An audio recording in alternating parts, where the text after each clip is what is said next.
señor gobernador de Santa Cruz, señora de Costa, distinguidas autoridades, distinguidos dirigentes empresariales, señoras, señores, queridos amigos. Ante todo quiero agradecer a Óscar Ortiz, viejo amigo, por esta invitación para venir a Santa Cruz. La verdad que la experiencia ha sido inolvidable. Hace mucho tiempo que tenía ganas de conocer las misiones jesuíticas, había oído hablar mucho de ellas y tenía también ganas de volver a Santa Cruz, una ciudad donde estuve hace ya bastantes años y una ciudad que en cierta forma fue una ciudad mística para mí durante mi infancia. Mi familia se vino del Perú cuando yo tenía 1 año, nosotros vivíamos en Cochabamba, pero mi abuelo Pedro, trabajaba en la hacienda de Saipina y venía pues con muchísima frecuencia a Santa Cruz, donde trabajó también por un tiempo bastante largo un tío carnal mío, mi tío Lucho, y ellos volvían siempre a Cochabamba contando historias de Santa Cruz. Traían loros, trajeron una vez un monito, y para mí tenía Santa Cruz algo de ciudad de aventura. Parecía el escenario ideal para una de esas novelas de aventuras que yo comencé a leer en Cochabamba desde que aprendí a leer a los 5 años de edad. Y se contaban tantas historias, y eran historias que salían siempre fuera de lo común, asociadas a Santa Cruz, que es una idea que se me ha hecho a mí de esta ciudad que nunca ha desaparecido. Y creo que en esta visita, que ha sido breve pero muy intensa, he confirmado que en Santa Cruz hay como una vocación de aventura indiscutible. Es muy impresionante para el forastero que conoció Santa Cruz hace 20 años ver la extraordinaria transformación de la ciudad. Hay un dinamismo, una pujanza,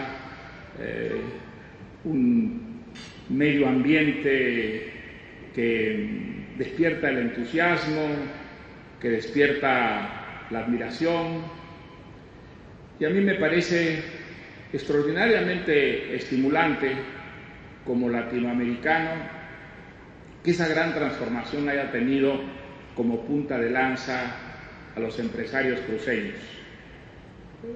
Aunque yo defiendo la empresa privada, que creo que es el verdadero motor del desarrollo, no he sido siempre muy entusiasta al hablar de los empresarios latinoamericanos, que desgraciadamente muchas veces han sucumbido en el mercantilismo, en los pactos no siempre ejemplares con los gobiernos para obtener rentas, para obtener privilegios. Creo que es una de las razones por las cuales el empresario privado ha sido tan fácilmente satanizado por los partidos de izquierda y de extrema izquierda en América Latina. Pero sí hago un elogio sin una sombra de dudas al empresariado cruceño. Creo que esa gran transformación ha sido posible precisamente porque aquí hay un empresariado audaz, un empresariado que no teme enfrentarse a los obstáculos, sobre todo a los obstáculos políticos que ustedes han tenido que enfrentar y en condiciones a veces extremadamente serias, y superarlos y seguir trabajando y apostando por el país, aun cuando las circunstancias no sean precisamente las más favorables para la inversión privada, para el empresario privado. Lo han hecho y yo creo que ya van ganando la partida, y estoy seguro que a la larga, como en todas partes ha ocurrido, la ganarán definitivamente. El desarrollo y la empresa privada y la propiedad privada y la libertad son absolutamente inseparables. Son una sola cosa, y cuando una de ellas falla, las otras de alguna manera se ven amenazadas y mediatizadas. Y yo creo que ver lo que ha ocurrido en Santa Cruz, ver esa pujanza notable, la modernización extraordinaria, ver cómo, digamos, hay clarísimamente una creación de riqueza constante, variada, diversa, que aprovecha las extraordinarias condiciones naturales que tiene el país, es la mejor demostración de la función principalísima, central, que el empresario privado tiene en el desarrollo de un país. Pero de un empresario privado que sea un empresario que asume su responsabilidad, que no es solamente el de la creación de la riqueza, el de tener éxito en la empresa que preside, sino en crear las condiciones para que el éxito sea posible y para que surjan las oportunidades que permitan a todos por igual encontrar a través de su trabajo, a través de su esfuerzo y a través de su imaginación una manera de concretar sus ideales y sus anhelos. Yo creo que eso que está ocurriendo en Santa Cruz, a la corta o a la larga, ocurrirá en todo Bolivia. Y que cuando ocurra en todo Bolivia, estará ocurriendo también en los países vecinos. Ya ocurre en alguno de ellos. Hay que citar a Chile, que indudablemente es un país que está a la cabeza del desarrollo latinoamericano, gracias a la democracia, gracias a la libertad, gracias a la economía de mercado y gracias a la difusión de la propiedad privada y a la creación de unas reglas de juego que permiten participar a todos los ciudadanos del país en la creación de la riqueza. Pero Chile ya no es el único país, hay muchos países latinoamericanos que siguen ese ejemplo, ese modelo exitoso. Está ocurriendo desde luego en el gigantesco Brasil, está ocurriendo en Colombia, empieza a ocurrir ahora en México, afortunadamente después de un periodo muy largo de hegemonía de un partido político, de una dictadura disfrazada como fue la del PRI. Y por primera vez y con mucho orgullo tengo que decir que está ocurriendo también en mi país que estuvo durante mucho tiempo paralizado por el populismo, asfixiado por teorías intervencionistas y estatistas. Desde la caída de la dictadura de Fujimori y Montesinos el año 2000, el país experimenta una extraordinaria transformación. Hemos tenido ya 3 gobiernos diferentes, nacidos de elecciones más o menos libres, y por primera vez desde que yo tengo uso de razón, en el Perú está ocurriendo algo que yo creo que es clave, fundamental para el desarrollo. La existencia de unos consensos muy amplios en todo el país a favor de la democracia política, es decir, el convencimiento de que no son las dictaduras militares, no son las revoluciones socialistas y comunistas las que traen el progreso, la coexistencia pacífica en la sociedad, sino la democracia. Y también creo que por primera vez en la historia del Perú unos consensos a favor de la economía de mercado.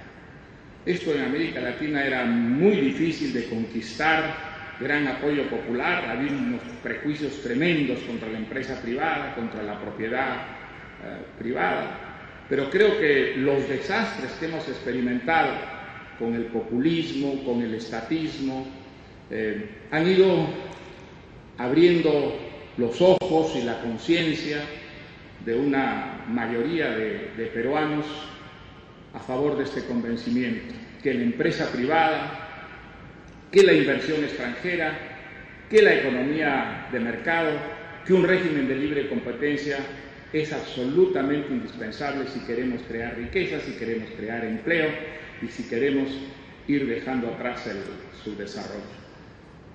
Creo que son esos consensos los que están detrás del notable desarrollo económico que tiene el Perú y el desarrollo también en las instituciones, en la disminución de la pobreza, en el crecimiento de las clases medias. Es muy interesante ese fenómeno que se da en el Perú y creo que se da en los países que he mencionado, como sin duda se está dando también ya en Santa Cruz, la aparición de empresarios de origen muy humilde. Es muy interesante en el Perú, probablemente en los últimos años, los empresarios más exitosos son empresarios que nacen de familias muy humildes y de regiones muy marginadas. Seguramente ustedes han oído hablar del caso de la familia Castaño. Es un caso sumamente interesante cuando durante los años 80 el terrorismo demencial de Sendero Luminoso hacía estragos en el Perú. Las grandes compañías de gaseosas, la Coca-Cola, la Pepsi-Cola, dejaron de enviar gaseosas a la ciudad de Ayacucho, que era la ciudadela de Sendero Luminoso y del terrorismo. Sus camiones eran asaltados en las carreteras, los terroristas les pedían cupos, pues ellos dejaron de enviar gaseosas. Y entonces una pequeña familia, una familia de clase media, modesta, que tenía una pequeña chacrita en las afueras de Ayacucho, los Castaño, empezaron a fabricar en la cocina de su casa. Uno de los hermanos había estudiado química, una gaseosa, la Cola Real, me parece que se llama. Bueno, pues les hago corta la historia. Pocos años después, la familia autora de la Cola Real tenía fábricas en Ecuador, en Colombia, y yo me enteré de su existencia porque habían llegado a México y la Coca-Cola estaba desesperadamente tratando de comprarse a la Cola Real porque había empezado a hacerla una competencia peligrosa en el mercado mexicano. Y yo me enteré leyendo el Wall Street Journal. Decía, la Coca-Cola ha ofrecido $500 millones a una compañía que no hace publicidad y que le está comiendo el mercado. Una familia cuyos dueños son peruanos. Entonces ahí conocí la historia. Bueno, pues ahora ellos están no solamente en México, no vendieron a la Coca-Cola, sino que están también repartidos por todo el Asia. Y la familia de los Castaño es una de las familias más poderosas hoy día en el mundo empresarial latinoamericano. El caso de ellos no es el único. Hay un muchachito que a los 13 años escapó de Huancavelica porque se moría de hambre y fue a lavar carros en el mercado central de Lima. Ese muchacho, un día un comerciante que se encariñó con él le dio a vender polos en las calles de Lima. Bueno, pues ese señor, 30 años después, es el dueño de Top y Top, que es probablemente la primera manufactura peruana y con fábricas también repartidas por toda América Latina y uno de los empresarios más prósperos y exitosos que tiene el Perú. Ambos casos de familias, como digo, muy humildes, que encontraron unas condiciones más o menos favorables, que supieron aprovechar con inteligencia, con un enorme sacrificio de trabajo, y han merecido una recompensa totalmente justificada por haber creado, entre otras cosas, miles de empleos. Bueno, pues en América Latina están surgiendo empresarios como ellos, y lo que necesitamos es darles unas condiciones en las que no solo ellos, sino muchos otros como ellos puedan prosperar de esa manera y sean las locomotoras que nos ayuden a sacar a nuestros países del subdesarrollo. Para eso está clarísimo qué es lo que necesitamos: democracia política, economía de mercado y una estabilidad que dé seguridad a los empresarios nativos y extranjeros para que inviertan y apuesten por ese país. Ese proceso está ocurriendo. El hecho de que existan gobiernos populistas en América Latina no debe preocuparnos. Esos gobiernos fracasan día por día Las noticias que nos llegan de Venezuela, que aspiraba a inyectar una dosis muy dinámica de socialismo y de marxismo a América Latina, se hunde en un desbarajuste económico, social, político, de delincuencia común, que creo que difícilmente para ningún latinoamericano que conserve un poco de lucidez podría ser el modelo a que aspiramos para sacar a nuestros países de la pobreza y del atraso. Y creo que el fracaso de todos los regímenes populistas está a la vista. Vemos lo que ocurre en Argentina, un país tan inmensamente rico, con un potencial de riqueza que podría ser de él el país más próspero de la tierra. También ha naufragado en una especie de caos económico, político, social, cuya responsabilidad única es el populismo, es decir, políticas insensatas que apuestan por el presente sacrificando el futuro y que a ojos vistas fracasan y van empobreciendo el país y creando un caos político tal en el que es prácticamente imposible la labor del empresario, la labor del inversor, la labor del ahorrista en la creación de prosperidad y de riqueza. Así que yo creo que América Latina está por el buen camino, que los regímenes populistas que tenemos al frente pueden ser derrotados con las armas pacíficas en las que creemos los demócratas y los liberales, pero que no debemos cruzarnos de brazos y esperar que caigan por razones naturales. Los gobiernos no caen como los terremotos o como las lluvias o como los incendios por una ley de la naturaleza. Caen por las acciones determinadas de los propios ciudadanos, por la movilización de los ciudadanos, por la creación de una conciencia y opinión pública y popular de que el populismo castiga a toda una sociedad y fundamentalmente a quienes están más desarmados frente a la adversidad, que son los pobres, y que por lo tanto al populismo hay que derrotarlo, hay que enfrentarse a él y derrotarlo de la manera pacífica en que los demócratas derrotamos a nuestros adversarios, con ideas y con votos. Quisiera, antes de terminar, decirles en pocas palabras qué emocionante ha sido para mí visitar Chiquitania. La verdad que sabía que la labor de restauración de las iglesias era magnífica y efectivamente es extraordinaria. Es una maravilla cómo han resucitado esas iglesias tal como eran, y quizá todavía más extraordinario ver que esas iglesias no son museos, sino son unas instituciones vivas a las que acude masivamente la gente del lugar, empujada por una convicción religiosa que yo creo se ve todavía en pocos lugares en el mundo. El fenómeno contemporáneo más bien es el debilitamiento del espíritu religioso, la crisis de la fe. Pues nada de eso ocurre en Chiquitania. En Concepción, en San Javier, en San Ignacio, hemos visto iglesias repletas de gente que manifestaba con cantos una convicción religiosa muy profunda y que venía de atrás, que venía del tiempo de esas iglesias que han sido reconstruidas, y una espiritualidad que se manifestaba principalmente a través de la música. Es un fenómeno que es sorprendente, es insólito y que tiene unas manifestaciones realmente magníficas en esos coros y en esas orquestas que allí en el fondo del oriente boliviano, y no les exagero, tocan Bach, tocan Vivaldi, tocan Tchaikovsky, de una manera que emociona profundamente por la destreza, por la convicción con que ellos tocan.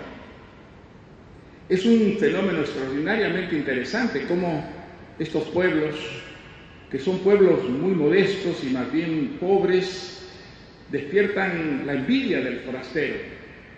Hay allí una sociedad que parece todavía en estado de inocencia, en el que la fraternidad de las gentes está a la vista, donde la pobreza, no miseria, porque miseria no he visto en ninguna de las aldeas y pueblos que he visitado, pero sí la pobreza no es incompatible con la serenidad e incluso con la felicidad. Hay una armonía, hay un sosiego que tiene que ver mucho con ese entorno y también quizá con la belleza natural en la que han brotado esas aldeas. Estoy seguro que ese mundo tan distinto del mundo en el que estamos inmersos quienes vivimos en ciudades sobre todo ciudades pujantes como Santa Cruz, sería un imán extraordinario para el turismo internacional. Tienen allí mucho que mostrar, desde luego belleza natural, también una historia, un pasado que no ha quedado atrás, que está vivo en el presente, que ha resucitado para integrarse a la actualidad y de alguna manera enriquecerla con las buenas cosas que también tuvo el pasado, cierto sentido de los valores, de las jerarquías entre los valores, algo que la cultura moderna ha perdido, ¿no? Allí esa percepción de lo que es bello y lo que es feo, de lo que es bueno y lo que es malo, está muy viva en esas gentes que probablemente tienen poca instrucción, pero han recibido desde el mundo de sus antepasados una enseñanza que está todavía viva en ellos y que les permite moverse en la actualidad con una serenidad, con una paz y con una espiritualidad que despierta realmente la admiración y la envidia. Estoy seguro que en Santa Cruz hay muchas otras cosas bellas que ver y de las que aprender, pero para mí la visita a Chiquitaña ha sido una de las experiencias más ricas y seguramente una de las que quedará más viva en mi memoria. Quiero agradecerles una vez más a todos los cruceños que están aquí presentes y que están allí en todos los lugares que he visitado por la extraordinaria hospitalidad de que Patricia y yo hemos sido objeto. No tenemos palabras verdaderamente para agradecer tanto cariño, tantos regalos, tantas palabras generosas.